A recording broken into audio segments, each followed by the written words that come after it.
Assalamualaikum warahmatullahi wabarakatuh. Ila hadratin Nabi Mustafa Muhammadin sallallahu alaihi wasallam wa ala alihi wa ashabil kiram wa azwajihi wa ladihi wa dhurriyyati wa ali baiti. Lamul Fatihah.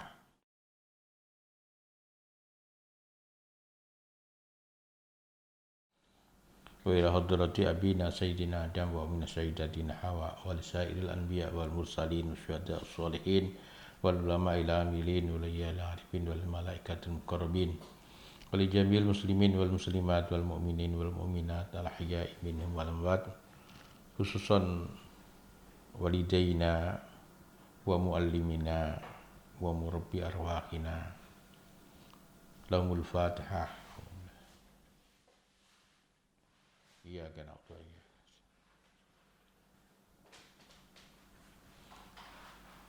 Khususnya la hadrati Abu Hamid bin Muhammad bin Ahmad Al-Ghazali At-Tusi radhiyallahu an. Al-Fatihah.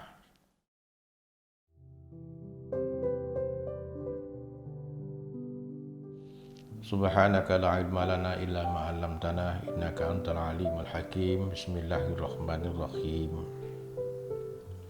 Masih meneruskan bab yang kemarin kita bahas,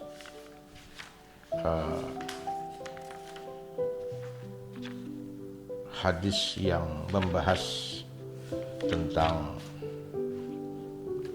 bahaya penyakit hati, hasud, riya dan sombong demikian banyak. Dan Imam Ghazali menulis satu hadis yang dianggap oleh beliau mewakili, dan kemarin sudah kita sampaikan betapa amal untuk bisa diterima di sisi Allah itu harus melalui serangkaian seleksi, dan betul-betul yang diterima adalah amal yang benar-benar bersih, benar-benar ikhlas. Bahkan satu amal yang sudah melewati seleksi dari malaikat penjaga langit yang pertama sampai langit yang ketujuh, bahkan para malaikat rame-rame mengantarkan amal soleh itu kepada Allah Subhanahu wa Ta'ala, dan ribuan malaikat mengantarkannya. Tapi setelah sampai di hadirat Allah, ternyata amal itu ditolak juga. Bahkan Allah berfirman, fa'alaihi laknati, untuk orang yang seperti itu di dalam amalnya ada setitik ketidakikhlasan, ada setitik maksud yang bukan untuk Allah, justru mendapatkan laknat. Bahkan juga laknatnya malaikat, juga laknatnya penghuni langit yang tujuh dan bumi. Para santri, wali santri dan pemirsa, selanjutnya sahabat Mu'ad bertanya, ya Rasulullah, anta Rasulullah wa ana Mu'ad. Iya, kalau panjenengan pasti akan bisa melakukan keikhlasan setingkat itu. Bagaimana dengan aku? Aku adalah sekadar Mu'ad. Nabi Sallallahu Alaihi Wasallam menjawab, ikuti aku. Mungkin di dalam amalmu ada kekurangan. Jagalah lisanmu dari menyakiti saudaramu, khususnya menyakiti orang-orang yang belajar dan membaca Al-Quran, juga orang-orang yang hafal Al-Quran. Jangan memuji dirimu dengan cara mencela orang lain. Jangan menganggap dirimu bersih dengan cara mencela orang lain. Jangan mengangkat martabat dirimu di atas orang lain. Jangan memasukkan amal-amal dunia di dalam amal-amal akhirah. Jangan kamu riak terhadap amalmu. Jangan kamu sombong di dalam sebuah pertemuan atau majelis agar orang-orang tidak mencela karena buruknya akhlakmu. Dan juga jangan mengagungkan dirimu di atas orang lain.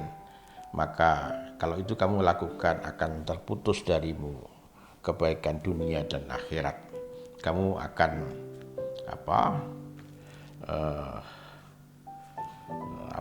akan dicapik-capik di neraka jahanam nanti. Anjing-anjing di neraka jahanam akan mencapik-nyapik dagingmu kelak. Kemudian para santri, wali santri dan pemirsa, Mu'adz bertanya, kalau demikian siapa yang bisa selamat? Man yanju minha. Nabi menjawab, sesungguhnya orang yang dimudahkan oleh Allah akan bisa melakukannya dengan mudah.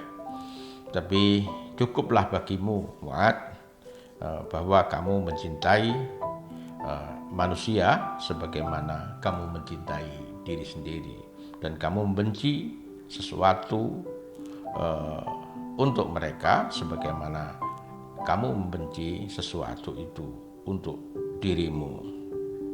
Kalau itu kamu lakukan, qad salimta, kalian akan selamat. Para santri, wali santri dan juga pemirsa, demikian bahayanya hasud, riya dan takabur.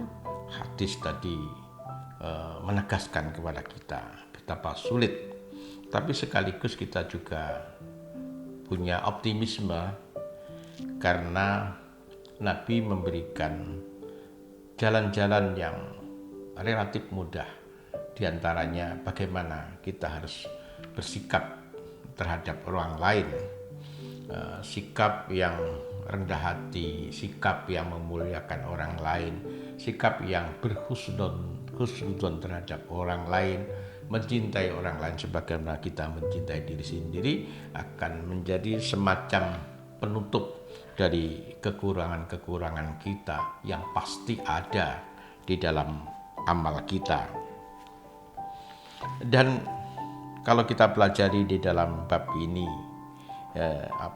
penyakit-penyakit itu muncul dan bersemayam di dalam hati dan jiwa kita karena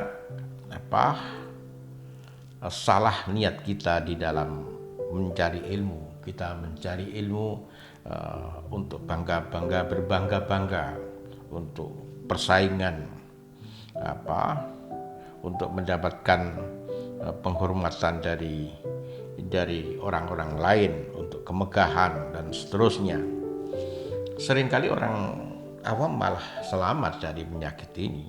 Justru orang alim yang sangat rentan terhadap munculnya berbagai penyakit yang sudah kita pelajari di atas. Penyakit-penyakit itu akan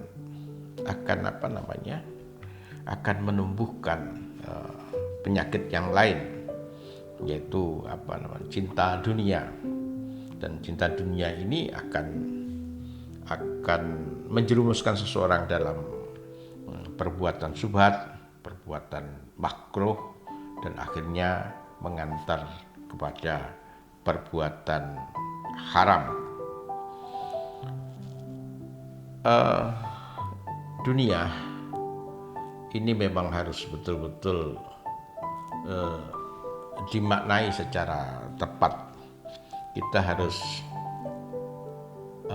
menjalani kehidupan dunia ini sekedar yang kita butuhkan.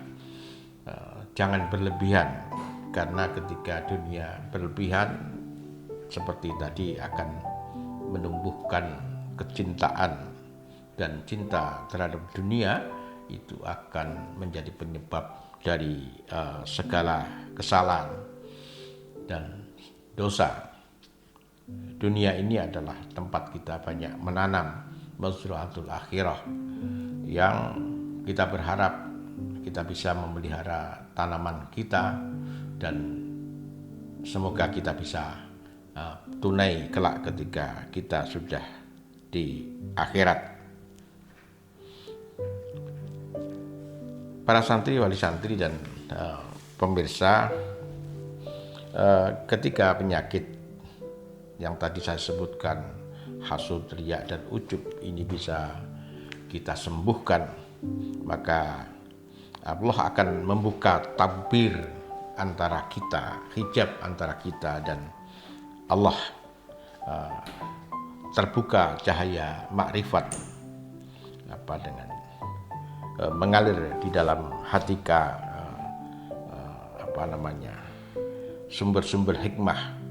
Jelas segala rahasia di bumi dan langit itu adalah buah dari kesungguhan kita untuk membersihkan hati dan jiwa kita, khususnya dari 3 penyakit yang sudah kita sampaikan, yaitu yang pertama akan terbuka hijab antara kita dan Allah Subhanahu wa Ta'ala. Yang kedua, akan terbuka cahaya makrifat. Yang ketiga, akan mengalir dari hati kita sumber hikmah, sehingga jelas segala yang rahasia di bumi dan langit. Demikian bab ini kita pungkasi, semoga bermanfaat. Akhiran saya ucapkan selamat berbuka. Semoga apapun yang kita lakukan, khususnya puasa kita, tarawih kita, sedekah kita, bacaan Quran kita, qiyamul lail kita diterima oleh Allah Subhanahu wa Ta'ala, dan besok kita diberikan kesempatan untuk puasa dengan lebih baik. Akhiran, wallahu muwaffiq ila aqwamit thoriq. Assalamualaikum warahmatullahi wabarakatuh.